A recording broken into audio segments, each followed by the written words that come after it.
نحمده ونصلي على رسوله الكريم أما بعد أعوذ بالله من الشيطان الرجيم بسم الله الرحمن الرحيم وأوفوا بعهد الله إذا عاهدتم ولا تنقضوا الأيمان بعد توكيدها وقد جعلتم الله عليكم كفيلا إن الله يعلم ما تفعلون۔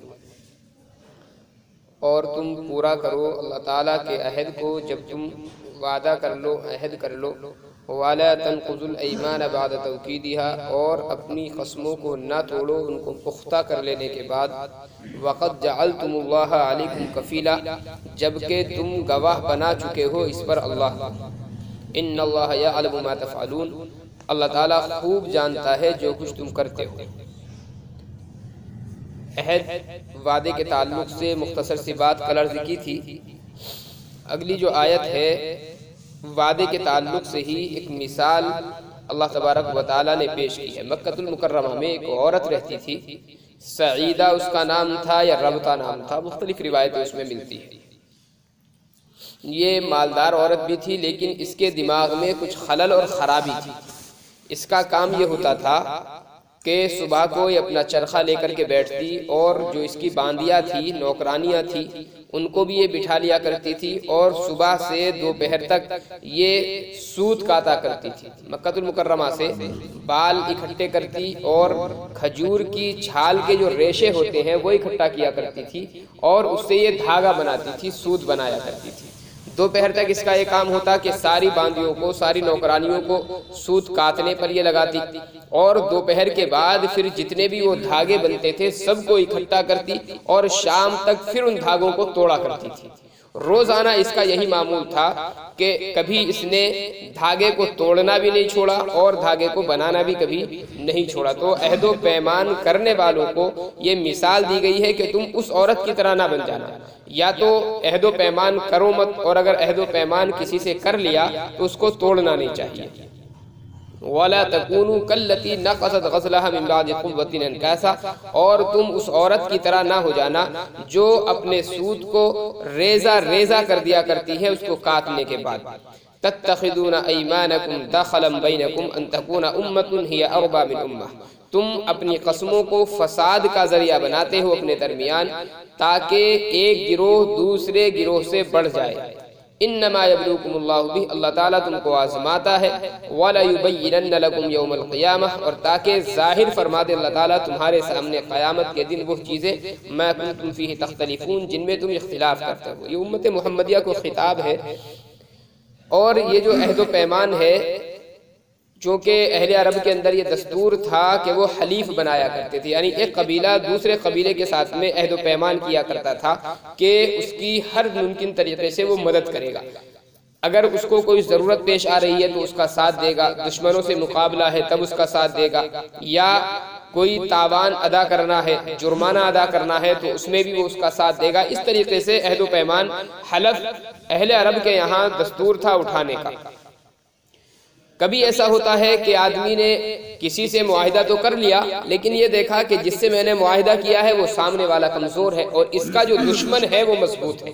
اب آدمی ایسا کرتا کہ اپنے اس دوست کو چھوڑ کر کے اس کے دشمن سے جا کر کے معاہدہ کر لیتا، تو اس کے متعلق تاکید کی گئی ہے۔ جیسا کہ مکہ المکرمہ والوں نے یہ کیا تھا نبی علیہ السلام سے جب عہد و پیمان ہوا اور یہ معاملہ طے کیا گیا کہ 10 سال تک مدینہ منورہ مسلمانوں کے درمیان اور اہل مکہ کے درمیان میں کوئی جنگ نہیں ہوگی اور کسی بھی طریقے کا تعارض وہ مسلمانوں سے نہیں کریں گے۔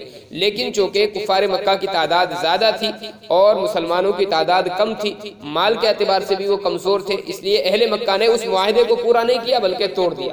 چندی سالوں کے بعد اس معاہدے کو انہوں نے توڑ دیا تھا۔ تو اہل عرب کے یہاں یہ دستور تھا، تو مسلمانوں کو یہ خطاب کیا گیا ہے کہ اپنے دوست کو کمزور جان کر یا اس کی تعداد کو کم جان کر کے اس کے دشمن کے ساتھ جا کر کے مل جانا تاکہ تم کو مضبوطی مل جائے، چاہے مال کے اعتبار سے ہو یا تعداد کے اعتبار سے ہو، قوت کے اعتبار سے ہو، یہ درست نہیں ہے۔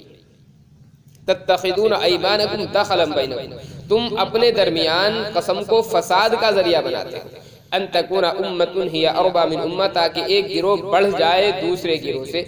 مطلب یہ ہے کہ دشمن کے ساتھ جا کر کے مل گئے تاکہ تمہاری قوت بڑھ جائے، یا اس کا مطلب یہ بھی ہو سکتا ہے کہ تم نے جس سے معاہدہ کیا ہے وہ تمہارے مقابلے میں کمزور ہے، اب تم یہ سمجھ رہے ہو کہ میں معاہدہ توڑ دوں گا تو سامنے والا کیا کر لے گا، جیسا کہ کفار مکہ نے یہ کیا تھا مسلمانوں سے، جو معاہدہ ٹوٹا ہے، جو فتح مکہ کا اصل سبب بنا ہے، تو کفار مکہ کے ذہن میں یہی بات تھی کہ ہم مسلمانوں سے معاہدہ اگر توڑ رہے ہیں، خلاف ورزی ہم معاہدے کی کریں گے تو کریں گے کیا ہمارا، وہ نہیں جانتے تھے کہ فتح مکہ کا جو ہے یہ معاہدے کا توڑنا سبب بن جائے گا۔ انما یبلوکم اللہ، اللہ تعالیٰ تم کو آزماتا ہے، یعنی کسی کو قوت میں بڑھا کر، طاقت میں بڑھا کر، مال و دولت میں اونچا کر کے اللہ تعالیٰ آزماتا ہے کہ وہ عہد و پیمان کو پورا کرتا ہے یا نہیں کرتا۔ وَلَا يُبَيِّنَنَّ لَكُمْ يَوْمَ الْقِيَامَةِ، اور اللہ تعالیٰ پھر قیامت کے دن تمہارے سامنے ظاہر فرما دے گا وہ چیز جس میں تم اختلاف کیا کرتے تھے۔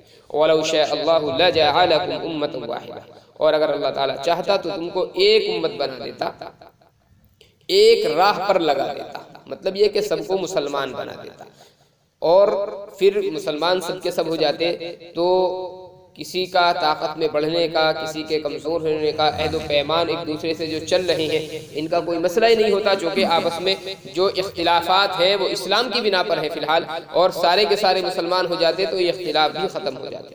وَلَكِنْ يُضِلُّ مَنْ يَشَاءُ، لیکن اللہ تعالیٰ راہ سے بھٹکا دیتا ہے جس کو چاہتا ہے، یعنی سرکشی کرنے والوں کو۔ وَيَهْدِي مَنْ يَشَاءُ، اور اللہ تعالیٰ راہ پر لگا دیتا ہے جس کو چاہتا ہے، یعنی جو اللہ تعالیٰ کی طرف رجوع ہونا چاہتے ہیں۔ وَلَا تُسْأَلُنَّ عَمَّا كُنْتُمْ تَعْمَلُونَ، اور یقیناً تم سے سوال کیا جائے گا ان اعمال کے متعلق جو تم کیا کرتے تھے۔ دنیا کے اندر عہد و پیمان کسی سے کیا ہے اور اس کے بعد اس کو توڑا ہے تو اللہ تعالیٰ اس کے متعلق ضرور باز فرمائے گا۔ وَلَا تَتَّخِذُوا أَيْمَانَكُمْ دَخَلًا بَيْنَكُمْ فَتَزِلَّ قَدَمٌ بَعْدَ ثُبُوتِهَا، اور تم اپنی قسموں کو اپنے درمیان فساد کا ذریعہ نہ بناؤ۔ فَتَزِلَّ قَدَمٌ بَعْدَ ثُبُوتِهَا، کہ قدم پھسل جائیں ثابت رہنے کے بعد میں، جم جانے کے بعد۔ مطلب یہ کہ جب عہد و پیمان کسی سے کر لیا، قسم کسی بات پر کھا لی ہے، تو اب بلا وجہ اس کو توڑنا نہیں چاہیے تاکہ یہ فساد کا ذریعہ نہ بنے۔ ظاہر ہے عہد و پیمان کو آپ توڑیں گے، سامنے والا اگر قوت والا ہے تو فساد کا ذریعہ یہ بنے گا، لڑائی جھگڑے کی نوبت آ جائے گی، اور اگر سامنے والا کمزور بھی ہے طاقت میں تو کم از کم تمہارا اعتبار ختم ہو جائے گا۔ فَتَزِلَّ قَدَمٌ بَعْدَ ثُبُوتِهَا، تاکہ قدم پھسل نہ جائیں جم جانے کے بعد۔ اس کا ایک مفہوم علماء نے یہ بھی لکھا ہے کہ قسم کو فساد کا ذریعہ بنانے کا مطلب یہ ہے کہ آدمی قسم تو کھا رہا ہے اور عہد و پیمان تو کر رہا ہے، لیکن قسم کھاتے وقت ہی ارادہ اس کا یہ کہ پوری نہیں کرنی، صرف سامنے والے کو تسلی دینے کے لیے اور اس کو دھوکہ دینے کے لیے آدمی عہد و پیمان اس سے کر رہا ہے، وعدہ کر رہا ہے۔ وعدہ پورا کرنے کا پہلے سے ہی ارادہ نہیں، یا قسم کو پورا کرنے کا پہلے سے ارادہ نہیں، تو یہ اور زیادہ خطرناک چیز ہے۔ وَتَذُوقُوا السُّوءَ بِمَا صَدَدتُّمْ، اور تم پھر سزا پاؤ اس چیز کی جو تم کرتے ہو، اس بنا پر کہ تم نے لوگوں کو اللہ کے راستے سے ہٹا دیا۔ وَلَكُمْ عَذَابٌ عَظِيمٌ، اور تمہارے لیے دردناک عذاب ہو، بڑا عذاب ہو۔ سو کا جو تعلق ہے سزا کا، یہ دنیاوی تعلق ہے، اور عذاب عظیم کا جو تعلق ہے وہ اخروی تعلق ہے، یعنی دنیا کے اندر بھی اس کی سزا دی جائے گی اور آخرت کے اندر بھی اللہ تعالیٰ اس کی سزا دے گا۔ وَلَا تَشْتَرُوا بِعَهْدِ اللَّهِ ثَمَنًا قَلِيلًا، اللہ تعالیٰ کے عہد کو قلیل ثمن کے بدلے میں نہ بیچو۔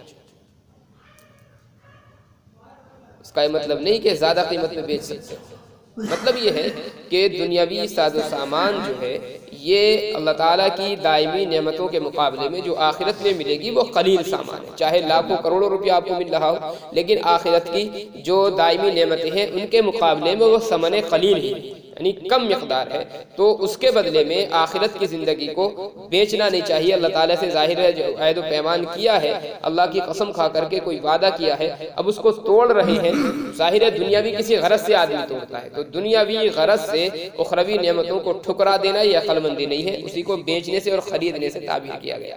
انما عند اللہ هو خیر لکم، جو کچھ اللہ تعالیٰ کے پاس ہے وہ تمہارے لیے بہتر ہے اگر تم جانتے ہو، یعنی عہد و پیمان کو پورا کرنے کا، قسموں کو پورا کرنے کا جو ثواب ہے اور جو نعمت اللہ تعالیٰ عنایت فرمائے گا۔ ما عندکم ینفد وما عند اللہ باق، جو کچھ تمہارے پاس ہے وہ ختم ہو جانے والا ہے، وما عند اللہ باق، اور جو کچھ اللہ تعالیٰ کے پاس ہے وہ باقی رہنے والی چیز ہے۔ دنیاوی جتنے بھی ساز و سامان ہیں، مال و دولت ہے، ایک نہ ایک دن وہ ختم ہو جاتی ہے۔ اللہ تعالیٰ کی جو اخروی نعمتیں ہیں، جو ثواب ہے، وہ ظاہر ہے ہمیشہ ہمیشہ کے لیے باقی رہنے والا ہے۔ وَلَنَجْزِيَنَّ الَّذِينَ صَبَرُوا أَجْرَهُمْ بِأَحْسَنِ مَا كَانُوا يَعْمَلُونَ، اور تاکہ ہم بدلہ دیں ان لوگوں کو جنہوں نے صبر کیا ان کے اجر کا، بِأَحْسَنِ مَا كَانُوا يَعْمَلُونَ، اس سے بہتر جو وہ کیا کرتے تھے۔ اللہ تعالیٰ جو کچھ بھی بندہ یہاں پر کرتا ہے، کسی مصیبت پر صبر کرتا ہے، کوئی نیک کام کرتا ہے، تو اللہ تعالیٰ اس کے اجر کو بڑھا کر کے 700 گنا تک کر دیتے ہیں۔ اور یہ مقدار جو ہے صرف زیادتی کو بیان کرنے کے لیے قرآن کریم میں بیان کی گئی ہے، ورنہ یہ متعینہ مقدار نہیں کہ 700 ہی ہو، بلکہ نیکی اللہ تعالیٰ اس سے بھی زیادہ بڑھا کر کے کر دیتا ہے۔ من عمل صالحا من ذکر او انثى وهو مؤمن، جو بندہ نیک اعمال کرتا ہے چاہے وہ مرد ہو یا عورت ہو، وہو مؤمن، اس حال میں کہ وہ مومن ہے۔ اس سے معلوم یہ ہوا کہ اعمال صالحہ جو ہے وہ معتبر اس وقت ہے جبکہ ایمان کی دولت آدمی کے پاس ہو۔ اگر ایمان آدمی کے پاس نہیں ہے، اعمال صالحہ پھر معتبر نہیں ہے۔ گویا کہ ایمان جو ہے یہ شرط ہے اعمال صالحہ کے مقبول ہونے کے لیے۔ ہاں، کوئی غیر مسلم اور کافر آدمی بھی اگر نیک اعمال کرتا ہے، دنیا میں اللہ تعالیٰ اس کا بدلہ اس کو ضرور دیتا ہے۔ ایسا نہیں کہ اعمال کو ضائع کر دیتا ہو، لیکن اخروی اعتبار سے اس کو کوئی بدلہ نہیں دیا جائے گا۔ ہاں، دنیاوی اعتبار سے اللہ تعالیٰ اس کو بدلہ ضرور عنایت فرما دیتا ہے۔ من عمل صالحا من ذکر او انثى وهو مؤمن، جو بندہ نیک عمل کرے چاہے وہ مرد ہو یا عورت ہو، اس حال میں کہ وہ مؤمن ہو، فلنحیینہ حیاتا طیبہ، ہم اس کو پاکیزہ زندگی عنایت فرمائیں گے۔ یہ پاکیزہ زندگی کیا ہے؟ جنت کی بشارت بھی ہو سکتی ہے۔ جنت کے اندر اللہ تعالیٰ جو نعمتیں عنایت فرمائے گا، جو اللہ کے نیک بندے ہوتے ہیں اور اللہ تعالیٰ کی مرضی کے مطابق وہ زندگی کو گزارتے ہیں، اعمال صالحہ کرتے ہیں، تو اللہ تعالیٰ جنت کی جو نعمتیں ہیں وہ ان کو دنیا میں دکھلا دیتا ہے، اور دنیا میں کسی نہ کسی ذریعے سے، کسی نہ کسی درجے میں وہ جنت کی نعمتوں سے لطف اندوز ہوتے ہیں، بہرہ ور ہوتے ہیں۔ اس کا نتیجہ پھر یہ ہوتا ہے کہ ان کو دنیاوی پریشانیاں اور دنیاوی تکالیف کا احساس نہیں ہوتا۔ اس کا مطلب یہ نہیں ہے کہ دنیا میں اس کو تکلیف نہیں ہوگی، ظاہر ہے دنیا ہے تو تکالیف تو ہوگی، نیک ہو یا بد ہو، لیکن ان تکالیف کا اس کو احساس نہیں ہوتا۔ تو یا تو حیات طیبہ پاکیزہ زندگی سے مراد یہ ہے کہ اللہ تعالیٰ جنت کی نعمتیں اور جنت کی بشارت اس کو دنیا میں دکھا دیتا ہے، جس کی وجہ سے اس کے لیے دنیا میں کسی طرح کی کوئی مصیبت نہیں ہوتی، یعنی مصیبتیں آتی بھی ہیں تو اس کو احساس ہی نہیں ہوتا مصیبتوں کا۔ حیات طیبہ کی ایک تفسیر یہ ہے کہ اللہ تعالیٰ اس کو حلال روزی عنایت فرماتا ہے۔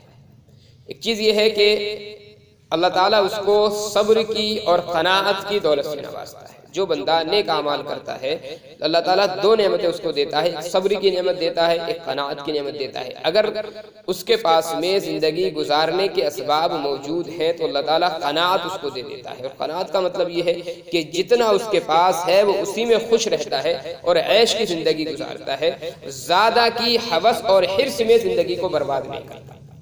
اس کا مطلب یہ نہیں کہ زیادہ حاصل نہیں کرتا، زیادہ حاصل کرتا ہے، لیکن حرص اور طمع، لالچ اس کے دل کے اندر نہیں ہوتا کہ اس کے لیے وہ زیادہ پریشان۔ حضرت شیخ عبد القادر جیلانی رحمۃ اللہ علیہ کا ایک بڑا مشہور واقعہ لکھا ہے، بڑے مالدار بزرگوں میں سے ہیں، لیکن دنیا ہونے کے باوجود دنیا کا لالچ نہیں تھا۔ ایک مرتبہ خادم نے آ کر کے خبر دی کہ حضرت آپ کا جو مال آ رہا تھا، کسی جہاز میں مال لوڈ کر کے کہیں سے منگوا رہے تھے، خادم کہنے لگا کہ حضرت وہ جہاز ڈوب گیا۔ حضرت نے سنا، فرمایا الحمدللہ۔ اپنی جو مجلس ان کی چل رہی تھی اپنی مجلس میں لگ گئے ہو۔ خادم سن کر کے اور خبر دے کر کے چلا گیا۔ کچھ دنوں کے بعد میں وہی خادم پھر لوٹ کر کے آیا، پھر اس نے بتایا کہ حضرت وہ جو مال تھا وہ کسی اور کا ڈوبا تھا اور آپ کا مال بحفاظت ساحل پر پہنچ چکا ہے اور وہ جہاز سے نیچے اتارا ہے۔ حضرت سن کر فرمایا الحمدللہ۔ اب خادم کو بڑا تعجب ہوا کہ مال ڈوبنے کی جب میں نے خبر دی ہے تب بھی الحمدللہ کہا، اور مال کے بچ جانے کی خبر دی تب بھی الحمدللہ کہا، یہ کیا ماجرا ہے؟ خادم نے معلوم کیا کہ حضرت آپ نے دونوں مرتبہ جواب میں صرف الحمدللہ فرمایا، اس کا راز کیا ہے؟ حضرت شیخ عبد القادر جیلانی رحمۃ اللہ علیہ نے فرمایا کہ جب تم نے مجھے مال کے ڈوبنے کی خبر دی تھی تو میں نے سب سے پہلے اپنے دل کو ٹٹولا کہ اس مال کے ڈوب جانے کا میرے دل میں احساس ہے یا نہیں، کہیں ایسا تو نہیں کہ میرا دل تکلیف محسوس کر رہا ہو اس مال کے ضائع ہو جانے کی۔ اور میں نے دیکھا کہ الحمدللہ میرے دل پر کوئی احساس اس چیز کا نہیں تھا، تو اس لیے میں نے اللہ کا شکر ادا کیا اور کہا الحمدللہ۔ جب تم نے پھر مال کے بچ جانے کی خبر دی تو پھر میں نے اپنے دل سے معلوم کیا کہ کہیں ایسا تو نہیں کہ میرے دل میں مال کے بچ جانے کی بہت زیادہ خوشی ہو رہی ہے۔ میں نے دیکھا میرے دل میں مال کے بچ جانے کا کوئی اثر موجود نہیں تھا، اس لیے میں نے پھر شکرانے کے طور پر کہا الحمدللہ کہ مال کے ضائع ہو جانے کا کوئی افسوس نہیں اور مال کے آ جانے کی کوئی خوشی میرے دل کے اندر نہیں۔ تو آدمی کی جو زندگی ہے اللہ تعالیٰ اس حالت پر پھر اس کی زندگی کو گزارتا ہے کہ مال جتنا ہوتا ہے قناعت کے ساتھ اسی پر آدمی عیش کے ساتھ بس زندگی گزارتا ہے، بہت زیادہ اس کو حاصل کرنے کا لالچ اور طمع اور حرص نہیں ہوتی، اور اگر نہیں ہوتا تو اللہ تعالیٰ صبر کی دولت سے اس کو نوازتا ہے۔ تو یہ جو دونوں نعمتیں ہیں یہ اللہ تعالیٰ اعمال صالحہ کرنے والوں کو عنایت فرماتا ہے۔ جو لوگ اعمال صالحہ سے دور ہیں، غیر مسلم ہیں یا ایمان والوں میں سے بھی ایسے ہیں جو اعمال صالحہ نہیں کرتے ہیں، دونوں چیزوں سے محروم رہتے ہیں۔ جب مال نہیں ہوتا ہے اللہ تعالیٰ صبر ان سے اٹھا لیتا ہے اور وہ پریشان رہتے ہیں زندگی گزارنے کے اسباب حاصل کرنے کے لیے، ان کی زندگی کسی بھی طرح سے سکون کی نہیں ہوتی۔ جب مال آ جاتا ہے تو مال کو حاصل کرنے کی اتنی زیادہ لالچ اور طمع ان کے دلوں کے اندر ہوتی ہے کہ مال ہونے کے باوجود بھی عیش کی زندگی وہ نہیں کاٹ پاتے۔ اسباب عیش تو ہوتے ہیں، راحت کی چیزیں تو ہوتی ہیں، لیکن راحت اور آرام ان کو میسر نہیں ہوتا، صرف مال کی طلب اور جستجو ہے۔ تو اللہ تعالیٰ جو اعمال صالحہ کرے گا یہ دونوں نعمتیں اس کو نوازتا ہے، صبر کی نعمت اس کو دیتا ہے، قناعت کی نعمت دیتا ہے، اور جو اعمال صالحہ سے دور رہتا ہے دونوں نعمتیں اللہ تعالیٰ اس سے چھین لیتا ہے۔ غربت میں صبر نہیں ہوتا اور مالداری میں قناعت اس سے نہیں ہوتی ہے۔ وَلَنَجْزِيَنَّهُمْ أَجْرَهُمْ بِأَحْسَنِ مَا كَانُوا يَعْمَلُونَ، اور ہم بدلہ دیں گے ان لوگوں کو ان کا اجر اس سے بھی بہتر جو وہ کیا کرتے تھے۔ فَإِذَا قَرَأْتَ الْقُرْآنَ فَاسْتَعِذْ بِاللَّهِ مِنَ الشَّيْطَانِ الرَّجِيمِ، کیونکہ ظاہر ہے اعمال صالحہ سے دور رہنا یہ جو ہوتا ہے شیطانی اثر کی وجہ سے ہوتا ہے۔ شیطان دل کے اندر وسوسے ڈالتا ہے اور وہ وسوسوں کے مطابق پھر عمل کرتا ہے، تو شیطانی کچھ نہ کچھ دخل اس کے اعمال سیئہ میں ہوتا ہے، اس لیے اللہ تعالیٰ نے شیطان سے پناہ مانگنے کا حکم فرمایا۔ فَإِذَا قَرَأْتَ الْقُرْآنَ، جب آپ قرآن کریم کی تلاوت کریں، فَاسْتَعِذْ بِاللَّهِ، تو اللہ تعالیٰ کی پناہ مانگیے، من الشیطان الرجیم، شیطان مردود سے۔ قرات کریں یعنی قرات کرنے کا جب ارادہ کریں، قرات شروع کرنے سے پہلے اعوذ باللہ پڑھنا یہ بہتر ہے۔ کن الفاظ میں اعوذ باللہ پڑھی جائے گی؟ مختلف روایتیں اس کی ہیں۔ ایک روایت میں یہی الفاظ ہیں جیسا کہ قرآن کریم میں استعیذ ہے، تو نبی علیہ السلام سے یہ الفاظ میں منقول ہے کہ آقا علیہ السلام جو پناہ مانگتے تھے اور جو اعوذ باللہ پڑھتے تھے وہ استعیذ باللہ من الشیطان الرجیم پڑھا کرتے تھے۔ لیکن زیادہ تر روایت میں جو ہے اور اکابرین کا صحابہ کرام میں سے بھی اور صحابہ کرام کے بعد بھی علماء کرام نے جس روایت کو زیادہ عمل میں لیا ہے وہ اعوذ باللہ من الشیطان الرجیم ہے۔ بہرحال قرات سے پہلے اس کا پڑھنا یہ مسنون ہے، اور نماز میں آدمی قرات کرے تب بھی مسنون ہے، نماز کے علاوہ قرات کرے تب بھی مسنون ہے۔ نماز میں فرق یہ ہے کہ پہلی مرتبہ جب آدمی پہلی رکعت میں قرات کر رہا ہے تب اعوذ باللہ پڑھی جائے گی، اور دوسری رکعت وغیرہ میں جب قرات کر رہا ہے تو اعوذ باللہ نہیں پڑھی جاتی ہے، خالی بسم اللہ پڑھی جاتی ہے۔ فَإِذَا قَرَأْتَ الْقُرْآنَ، جب آپ قرآن کریم کی تلاوت کریں، فَاسْتَعِذْ بِاللَّهِ، تو اللہ کی پناہ مانگے شیطان مردود سے۔ إِنَّهُ لَيْسَ لَهُ سُلْطَانٌ عَلَى الَّذِينَ آمَنُوا، یقیناً اس کا زور نہیں ہوتا ایمان والوں پر، وَعَلَى رَبِّهِمْ يَتَوَكَّلُونَ، اور وہ اپنے رب پر ہی بھروسہ رکھتے ہیں۔ اس کا زور نہیں ہوتا ان لوگوں پر جو ایمان لے کر کے آئے ہیں اور ان لوگوں پر جو اپنے رب پر بھروسہ رکھتے ہیں۔ ایسا اس کا مطلب یہ نہیں ہے کہ وہ وسوسے نہیں ڈال سکتا، وسوسے ایمان والوں کے دلوں کے اندر بھی ڈال سکتا ہے۔ ہاں ایمان والے جو لوگ ہیں وہ شیطان کے وسوسوں کے مطابق عمل نہیں کرتے، یا عمل اگر کبھی کبھار ہو بھی جاتا ہے، لغزش ہو جاتی ہے تو فوراً توبہ کی توفیق ہو جاتی ہے۔ تو یہ دونوں چیزیں ہیں۔ شیطان کے زور چلنے کا مطلب یہ ہے کہ وسوسے کے مطابق عمل کرے اور اسی کے زیر اثر آدمی آ جائے کہ پھر توبہ کی توفیق بھی نہ ہو۔ اگر آدمی سے اعمال سیئہ ہو رہے ہیں اور اس کے بعد میں توبہ کی توفیق بھی ہو جاتی ہے تو مطلب یہ کہ شیطان کا زور نہیں چل رہا اس کے اوپر، ہاں کبھی نہ کبھی قدم کو وہ پھسلا ضرور دیتا ہے۔ انما سلطانہ علی الذین یتولونہ، یقیناً اس کا زور ان لوگوں پر ہے جو اللہ تعالیٰ سے اعراض کرتے ہیں، روگردانی کرتے ہیں، والذین هم بہ مشرکون، اور جو اللہ تعالیٰ کے ساتھ میں شرک کرتے ہیں۔ اللہ تعالیٰ شیطان کے حربوں سے بچنے کی توفیق عنایت فرمائے۔ سبحان اللہ و بحمدہ، سبحانک اللہم و بحمدک، ونشہد ان لا الہ الا انت، نستغفرک ونتوب الیک۔ سبحان ربك رب العزة عما يصفون وسلام على المرسلين.